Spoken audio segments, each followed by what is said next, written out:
बहुत सामीन ग्रामी कदर, अल्लाह रब्बुल इज़्ज़त के फضل और रहमत से, अल्लाह ही की खास करम और अनायत से हम उन अय्याम में कदम रख चुके हैं कि बस गिनती के चंद दिन बाकी हैं और महीनों का सरदार आने वाला है।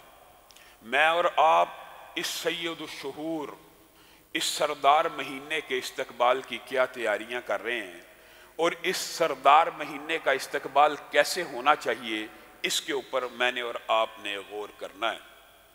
हमारे असलाफ 6 माह कबल रमज़ान से दुआएं शुरू कर देते थे, अल्लाह हमें रमज़ान तक जिंदा रखना कि एक और रमज़ान हमारे मुकद्दर में आ जाए।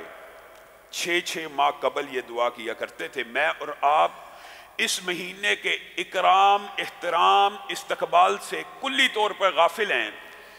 सदर पाकिस्तान का, वजीर आज़म पाकिस्तान का, सदर अमेरिका का, वजीर आज़म हो किसी मुल्क का, आपके घर आ रहा हो, सरदार हो किसी कबीले का आपके घर आ रहा हो, आप उसके इस्तकबाल के लिए कितने दिन पहले ही से तैयारियां शुरू कर देंगे और आप कैसे कैसे प्लान सोचेंगे, क्या क्या बातें दिमाग में लाएंगे। मैंने इस तरह के कपड़े पहनने हैं, मैंने इस तरह का उसको प्रोटोकॉल देना है, मैंने उसको राजी करके भेजना है। एक दुनिया का सरदार आपके पास आए, आप उसकी तैयारी में जुट जाएं।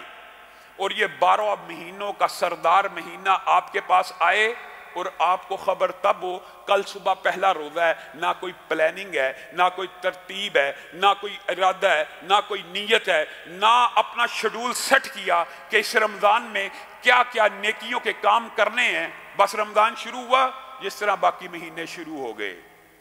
नबी करीम सल्लल्लाहु अलैहि वसल्लम की हदीस से ये बात साबित है, ये इतना अजमत वाला महीना है कि इस महीने के अंदर जन्नत के सारे दरवाज़ों को खोल दिया जाता है। एक दरवाज़ा भी ऐसा नहीं होता जिसको बंद रहने दिया जाए, और जहन्नुम के हर दरवाजे को बंद कर दिया जाता है। कोई एक दरवाज़ा ऐसा नहीं होता जिसको खुला रखा जाए। किसके लिए? आपकी आसानी के लिए। सरकश जिन्नात को इस महीने में कैद किया जाता है। सरकश जिन्नात को, इबलीस को, बड़े बड़े शयातीन को जो इंसानों को वसवसे डालते हैं, किसके लिए कैद किया जाता है? तेरे और मेरे लिए, ताकि तेरी और मेरी नेकियां करने की सलाहियत बढ़ जाए और हम आसानी से कमज़ोर शयातीन को शिकस्त दे के इस महीने में इबादात को सरअंजाम दें। इस महीने की इब्तदा ही में फरिश्ते आवाज़ें लगाते हैं, ए खैर के तलबगार अब आगे बढ़, ए शर के तलबगार अब तो रुक जा। नबी करीम सल्लल्लाहु अलैहि वसल्लम की सही हदीस इस बात के ऊपर दलालत करती हैं। ये इतना अजीम महीना है कि अभी इब्तिदाई होती है। अल्लाह रब्बुल इज़्ज़त लिखे हुए जहन्नमियों को, लिखे हुए यौम किताबत तकदीर के दिन जिन लोगों के बारे में अल्लाह ने लिख दिया ये जहन्नुम में जाएंगे, लेकिन अल्लाह की रहमत इतने अरूज पे होती है, महीना अभी शुरू होता है, हर रोज़ जहन्नुम में से एक मखसूस तादाद को आज़ाद कर दिया जाता है हर रोज़। और जब 30 मुकम्मल हो जाएं या 29 मुकम्मल हो जाते हैं, अल्लाह को पता होता है ये माह कितनी देर का है। उस आखिरी दिन में जितने पूरे महीने में आज़ाद किए होते हैं उतने ही आज़ाद दोबारा कर दिए जाते हैं। इसीलिए नबी करीम सल्लल्लाहु अलैहि वसल्लम ने मुझे और आपको ये बात बतला दी।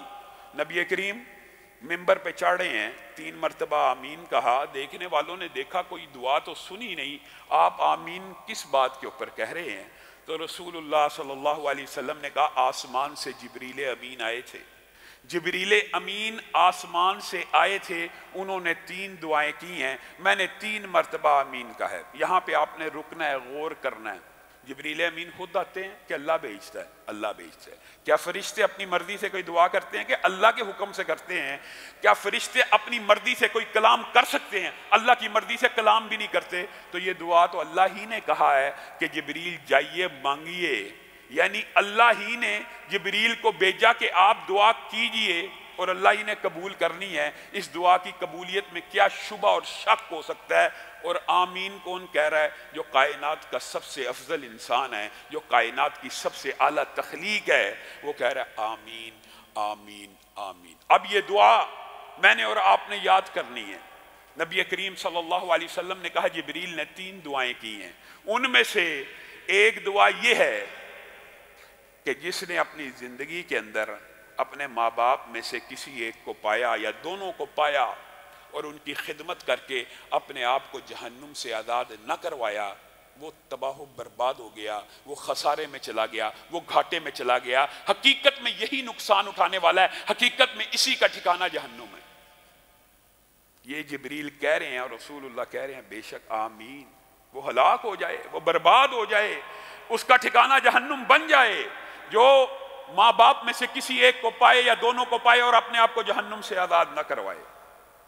دوسری دعا کیا کہی کہ جو حضرت محمد الرسول اللہ صلی اللہ علیہ وسلم کا نام سن لے، پھر بغض کے ساتھ، عداوت کے ساتھ، بھول چوک کی بات نہیں ہے، بغض کے ساتھ، عداوت کے ساتھ یا اہمیت دیے بغیر یا اس بات کو اتنا اہم نہ سمجھے کہ صلی اللہ علیہ وسلم پڑھنا ہے، وہ بندہ تباہ ہو گیا، برباد ہو گیا، ہلاک ہو گیا، جہنم اس کا ٹھکانہ بن گئی۔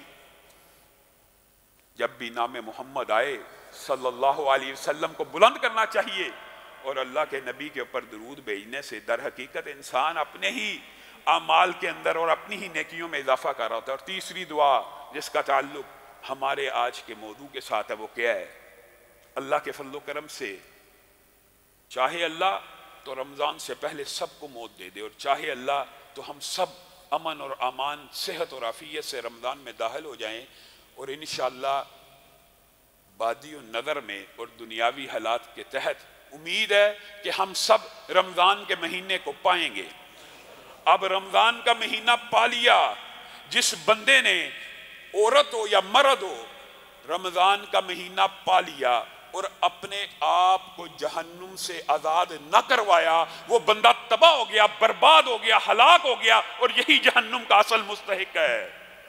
رمضان